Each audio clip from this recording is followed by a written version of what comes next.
Hi friends, good morning everyone. তো আজকে ঘুম থেকে উঠে আবারও চলে গিয়েছিলাম মাঠে।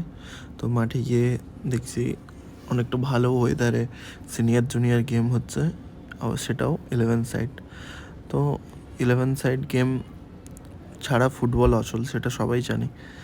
এখনকার 5 সাইড, 6 সাইড, 7 সাইড এগুলো টুর্নামেন্ট প্রচুর হয়, সাধারণত 11 সাইড টুর্নামেন্ট খুব কমই দেখা যায়। তো 11 সাইড গেম না খেললে তুমি কোনোদিনও বুঝতেই পারবে না যে ফুটবল জিনিসটা কী, পজিশন জিনিসটা কী। তো সেই কারণে ভালো প্র্যাকটিস করো, ভালো জায়গায় পৌঁছো, ভালো সিনিয়রদের কাছ থেকে টিপস নাও, তো কী করে ভালো তোমার পারফরমেন্সটাকে ডেভেলপ করতে পারবে। জুনিয়রদেরকে বলার মতো অনেক কিছুই আছে, কিন্তু এই 1-1.5 মিনিটের ভিডিওর মধ্যে সমস্ত কিছু বলা যায় না। ঠিক, দেখা হচ্ছে আরও একটি নেক্সট ভিডিওর সাথে। আজকের মতো টাটা।